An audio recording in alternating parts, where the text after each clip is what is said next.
My head was spinning. My hands were shaking so much I nearly dropped my phone as I handed it to the officer. He read my text. The officer was probably in his late 50s, tall, and was still strong for his age. His deep voice demanded respect. The officer excused himself and went to his unmarked car to make a call. I couldn't help but notice a limp as he walked. He looked nervous as a small crowd of tenants had gathered, drawn in by the red and blue lights. Dylan lived in an apartment complex inhabited mostly by college students and young professionals. They're townhome style, so each unit has 2 floors and a backyard. There was about 30 townhomes in total. Dylan's complex was at the end of the neighborhood, backing up into a large clearing in dense woods. Most of the tenants had already left for the holidays. A short while later, the officer got out of his car and walked over to me. I was sitting on the curb when he spoke. "I just spoke with the chief. We believe that you may be at risk. We don't want you to panic, but we need you to be safe. You can hold onto your phone for now. Any texts received are considered part of this investigation. You're not from Colorado, correct?" No, sir." "I need you to get in the car with me. You're not under arrest, but we need some statements from you down at the station." My heart began to race as I replayed the memories of hitting the ranger. "I need to tell you something." "We'll have plenty of time for that." He opened the back door of his cruiser. As we started our drive, my anxiety grew. After about 20 minutes, I couldn't help but speak. "I'm sorry, but last night I went out to look for Dylan." He cut me off. "Just stop talking. I was trying to keep this operation smooth and you just decided to fuck it all up." I noticed we were driving further away from the city. "Your friend told you too much." "What?" "I told you to be quiet when you were too curious. Decided to do some of your own investigating, didn't you?" Jimmy, the ranger, told me what he could before he died. I could barely make out what he was telling me. My stomach started to turn. I looked at the door handles, but I knew they wouldn't open. He must have got him good. Was only conscious for a few minutes. Good riddance though, he was getting too soft. The rest of us were worried he'd start talking. Said he didn't want to do this for much longer. I couldn't believe what I was hearing. "You killed Dylan, didn't you? You sent those texts, wrote those notes, set up the scarecrows?" "Well, I didn't kill your friend. I just helped facilitate the deeds that must be done. We supply a food source to keep the civilians safe." "What are you talking about, you sick fuck?" "Well, she has to eat something." "You don't want her coming down the mountain, do you?" "Can't get rid of her either. Sacrifices must be made to ensure the majority survive." You might call me a murderer, but I don't see it that way. I froze as he continued. "She's been eating more than usual. That's why we have a nice pile of meat down in that cellar. Homeless people mostly. But I can't help it if she wants to pick off some lone campers." "You're insane.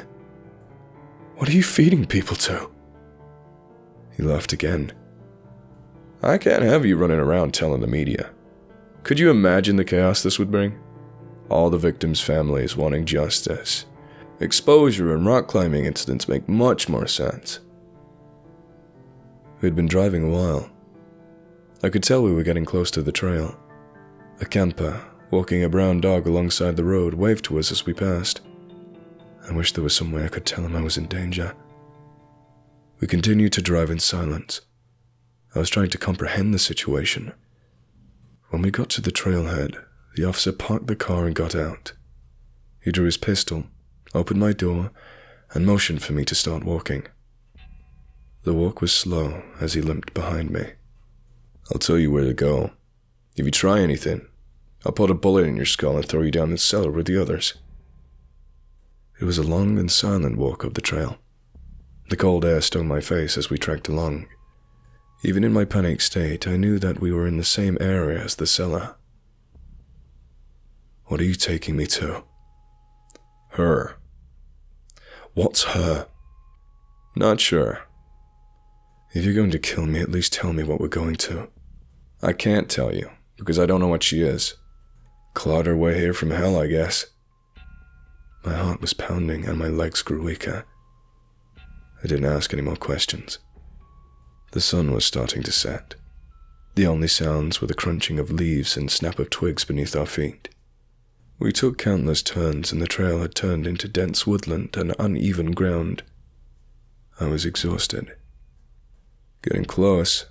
I'm glad I didn't have to drag your corpse all the way up here. I'd already lost track of time. What seemed like hours of hiking finally ended. We finally stopped. In front of me was a small pond, perfectly round. Something was wrong though. The water was black, and a thick layer of fog clouded the surface. It should have been frozen in this cold. Peeking just above the haze, I could see the head of 100 scarecrows lining the pond's perimeter. All were facing me, as though they had been waiting. The officer began to speak again as he started building a fire. The routine started to wear on us. It was always the same. Get the bodies, throw them in a cellar, write a bogus police report, contact the families.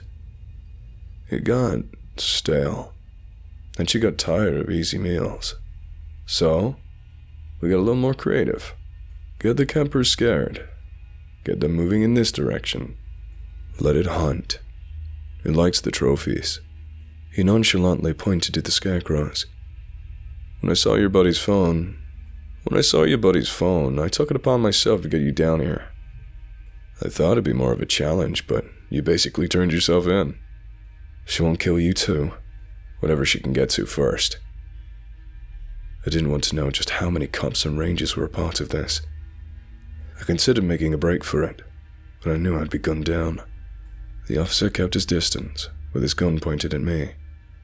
He motioned to me to move closer to the pond. I hesitantly obeyed. Stand there. That's where I put her food.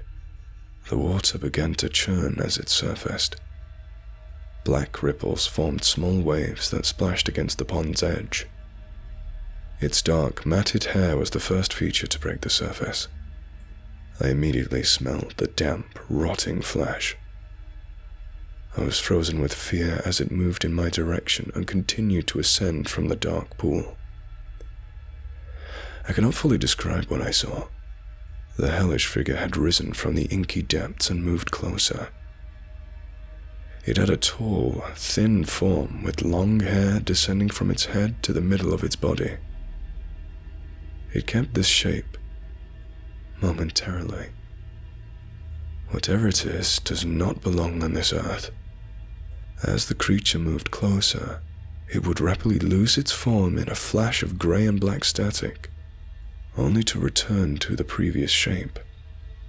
I was able to make out a skeletal frame in between the rapid flashes. It moved closer. I heard something behind me, the shuffling of leaves and a man's voice yelling in the distance. I turned around in a panic, only to see a large brown dog dragging a broken leash behind it. The canine walked cautiously as it eyed the officer and I with curious skepticism. A beam of light flashed before us, and a man carrying the other end of the leash appeared. The same man I had seen earlier on the road.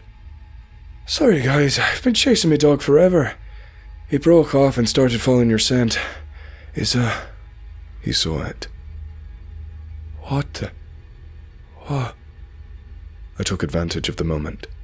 My survival instincts kicked in. The officer was distracted for only a few seconds, and I started running as fast as I could, only to be outpaced by the frightened dog. I heard the first bullet fly by my ear. The second shot came soon after. I'll never forget the camper's scream as the bullet pierced his body.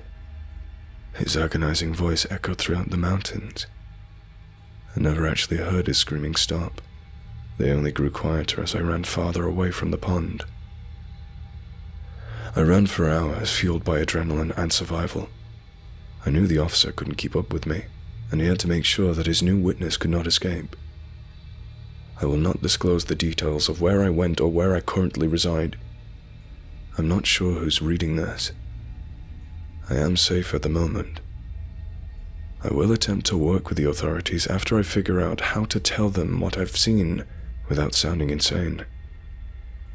Right now, I'm trying to forget the sound of the man's screams